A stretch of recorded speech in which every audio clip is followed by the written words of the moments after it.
हिंदी वर्णमाला में कुल वर्णों की संख्या कितनी है? 52 है। ठीक है, हिंदी वर्णमाला में कुल वर्णों की संख्या कितनी है? तो आप बताएंगे 52 है। ठीक है, अब आगे हम देखते हैं अगला क्वेश्चन। हिंदी वर्णमाला में मानक वर्णों की संख्या कितनी है? हमने आपको बताया था कुल वर्णों की संख्या पूछेगा तो 52 हो जाएगी। अब मानक वर्णों की संख्या कितनी है? तो आप बताएंगे 46 है। हिंदी वर्णमाला में मानक वर्णों की संख्या कितनी है? 46 है। और कुल वर्णों की संख्या कितनी है? 52 है। ठीक है, व्यंजन कितने होते हैं? 33 यानी 33 होते हैं। ठीक है, अब अगला थर्ड वाला क्वेश्चन देखते हैं। हिंदी वर्णमाला में कुल स्वरों की संख्या कितनी है? ये सबसे आसान प्रश्न है। हिंदी वर्णमाला में कुल स्वरों की संख्या कितनी है? तो आप बताएंगे 11 यानी 11 जो है हिंदी वर्णमाला में कुल स्वरों की संख्या 11 है। अपना स्कोर जरूर बताइएगा दोस्तों। अगला क्वेश्चन फोर्थ नंबर पे जो क्वेश्चन है उसे हम देखते हैं कि हिंदी वर्णमाला में व्यंजनों की संख्या कितनी है? अब से आप स्वर पूछा गया था, अब व्यंजन पूछ रहा है कि हिंदी वर्णमाला में व्यंजनों की संख्या कितनी है? तो आप बताएंगे व्यंजनों की संख्या 33 है यानी 33 व्यंजन होते हैं। ठीक है, अब अगला क्वेश्चन हम देखते हैं दोस्तों। अगला क्वेश्चन है कि अगला 5th नंबर का क्वेश्चन है कि हिंदी वर्णमाला में उत्क्षिप्त व्यंजनों की संख्या कितनी है?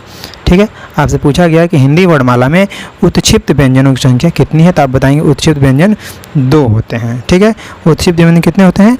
2 होते हैं। उत्क्षिप्त व्यंजनों की संख्या 2 है। अब अगला क्वेश्चन है कि हिंदी वर्णमाला में संयुक्त व्यंजनों की संख्या कितनी है? ठीक है, हिंदी वर्णमाला में संयुक्त व्यंजनों की संख्या कितनी है? तो आपसे हमने बताया था ऊपर थ्योरी में कि संयुक्त व्यंजन 4 होते हैं, छ, त्र, ज्ञ और स्र। तो संयुक्त व्यंजनों की संख्या कितनी हो गई? 4 हो गई। ठीक है, अगला क्वेश्चन नंबर 7। क्वेश्चन नंबर 7 हम देखेंगे हिंदी वर्णमाला में स्वर को कितने भागों में बांटा गया है?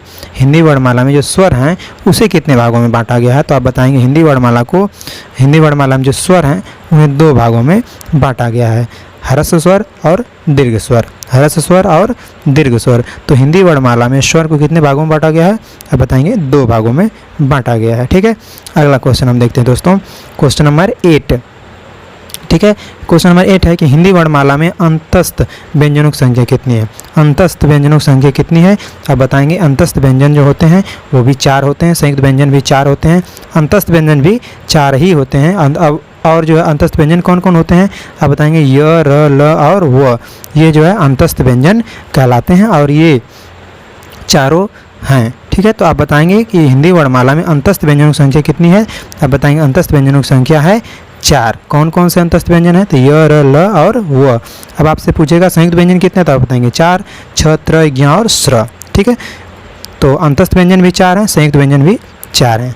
चलिए अगला क्वेश्चन देखते हैं। हिंदी वर्णमाला में उष्म व्यंजनों की संख्या कितनी है? अब हिंदी वर्णमाला में उष्म व्यंजन कितने हैं? तो आप बताएंगे हिंदी वर्णमाला में उष्म व्यंजन भी 4 ही हैं, संयुक्त व्यंजन भी 4 हैं। ठीक है, और उष्म व्यंजन भी 4 हैं। कौन कौन से हैं? तालव्य स, दंत स, मूर्धा स और ह। ये चारों क्या है? उष्म व्यंजनों की श्रेणी में आते हैं। ठीक है, अगला क्वेश्चन है कि निम्नलिखित में से आगत व्यंजन है। अब आपको बताना है कि इसमें से आगत व्यंजन कौन है? क, प, च और फ। इसमें से आगत व्यंजन कौन है? तो आप बताएंगे आगत व्यंजन फ है। आगत व्यंजन कौन है? फ। ज और फ जो है आगत व्यंजन है। ज के नीचे इस तरह से नुक्ता लगाने ये आगत व्यंजन कहलाता है, और फ इस तरह से लिख करके यहाँ भी नुक्ता लगा देंगे तो फ भी आगत व्यंजन होगा। तो आगत व्यंजन कौन होते हैं? ज और फ आगत व्यंजन है, तो इसमें फ दिया गया तो आप बताएंगे निम्नलिखित में से आगत व्यंजनों से कौन आगत व्यंजन? तो आप बताएंगे फ जो है आगत व्यंजन है। ठीक है, अगला क्वेश्चन दिया कि निम्न में से संयुक्त व्यंजन कौन है? ठीक है, आपको बताना है संयुक्त व्यंजन कौन है। तो आप जानते हैं हमने बताया था आपको संयुक्त व्यंजन 4 होते हैं, छ, त्र, ज्ञ और स्र। तो संयुक्त व्यंजन कौन हो गया? छ। ठीक है, छ संयुक्त व्यंजन है। अब अगला क्वेश्चन देखते हैं दोस्तों। Question number 11। ठीक है, निम्नलिखित में से दीर्घ स्वर कौन है? ठीक है, दीर्घ स्वर कौन है? ह्रस्व स्वर हमने बताया था स्वर को 2 भागों में बांटा गया था, ह्रस्व स्वर और दीर्घ स्वर। अब आपसे पूछा जाएगा दीर्घ स्वर कौन है? ठीक है, अ है और दीर्घ ई है और ह्रस्व उ है और री है। तो दीर्घ स्वर की बात करेंगे तो ये बड़ी ई को हम क्या बोलते हैं? दीर्घ स्वर के अंतर्गत रखते हैं। तो दीर्घ स्वर कौन हुआ? बड़ी ई जो है ये दीर्घ स्वर के अंतर्गत आती है। ठीक है, अगला क्वेश्चन देखते हैं। निम्नलिखित में से उष्म व्यंजन नहीं है। आपसे पूछा जा रहा है कि उष्म व्यंजन नहीं है। तो तालव्य स जानते हैं आप उष्म व्यंजन है, ह भी उष्म व्यंजन है और ये दंत स भी उष्म व्यंजन है। अब आपसे पूछ रहा है कि उष्म व्यंजन नहीं है, तो ज जो है उष्म व्यंजन नहीं है। ठीक है, अगला क्वेश्चन हम देखते हैं दोस्तों।